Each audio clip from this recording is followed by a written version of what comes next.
Hi everyone, I'm going to be taking us through the prototypes for our project labeled Infinity Shelf. I'm going to be doing it in 3 parts. The first part will be a new user signing up on the kiosk.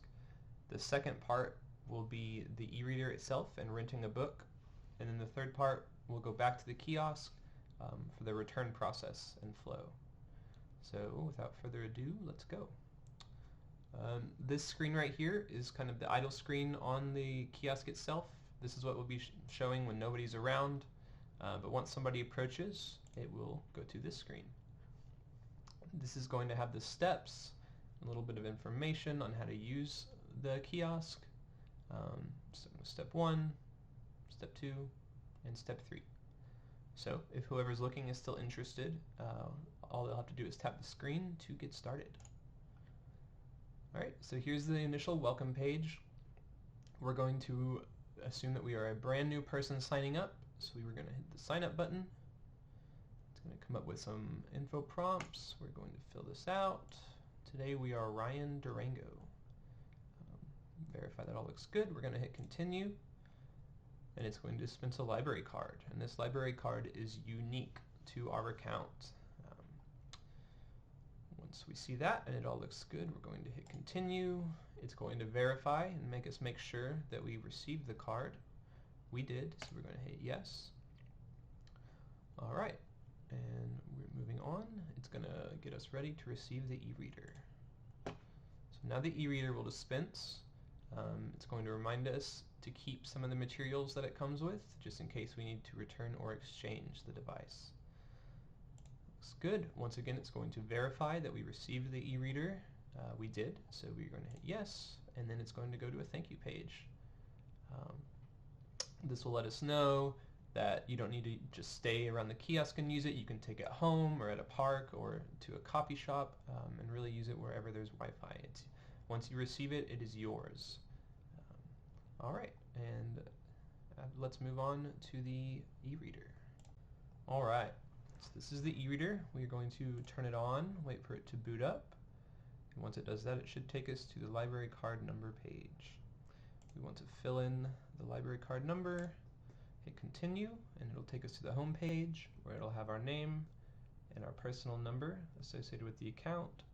Up here it'll also tell you whether or not you're connected to Wi-Fi, and it'll have a Discover tab as well as some Wi-Fi hotspot locations in the area.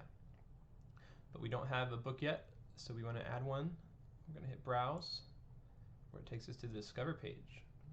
Here we're going to have an option to search, some more options to filter the categories, and then beneath that, categories that have already been laid out for you. So staff picks, some new releases, how-to videos, and audiobooks.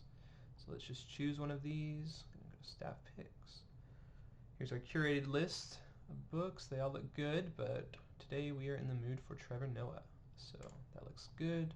It's going to take us to the book information page, where we have an option to favorite the book for later right there, as well as some additional information beneath that. So the rating, page count, the genre, the availability of the book, and if you were to rent it today, when you would have to return it.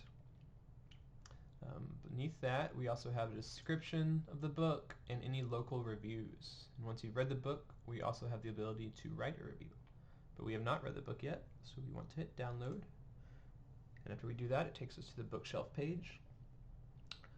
If we had more books in progress, they would be listed here. We also have some favorites that you may have chosen before, and then the book that we just downloaded. And we have not read it yet, so we're going to click on that and begin reading.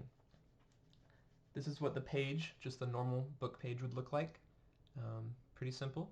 If you wanted to change anything, there's an option to tap. You can change accessibility. You can also return the book, whether or not you finished it, and then when the book is due. So we're going to go back to the bookshelf. Since we've read a little bit, it also has a little percentage marker on there, and your favorites are still there. Alright, let's check out the kiosk page. If you tap on kiosk, it's going to show you where the closest kiosk is, both for Wi-Fi or if you wanted to return the e-reader or anything else.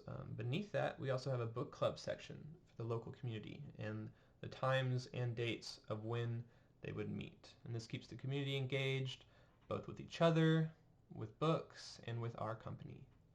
All right, that's it for the e-reader flow. Let's go back to the kiosk. So let's assume that you've been using your e-reader now for some time. Probably has a lot of wear and tear on it. Maybe the screen is pretty scratched up, and you would just like to return it for a brand new one free of charge. So what you would do is track down your local kiosk, approach it, tap the screen, and instead of going to sign up, you're going to hit return. It's going to prompt you to put in your card number, which is again same as your account. Bring up your details. We are still Ryan Durango. Confirm, where it asks us the condition of our e-reader. We have like new, we have scratched, and then we have other. Now ours isn't totally unusable, so we're going to hit scratched. And here it's just going to ask if we would like to replace it with a new one. We would, because we love this product very much. Hit yes, where it will remind us to put the charger as well as the e-reader in the box, so we get it all back. And then once you do that, you'll put it in the dispensing slot where it'll take it, you'll hit continue, and after that it'll dispense a brand new e-reader. Again, this will also remind us to keep the box and the charger for the next time this happens. It's going to confirm that we received it. Yes, we did. And then once again, it'll say thank you. And that's it. Thanks, everybody.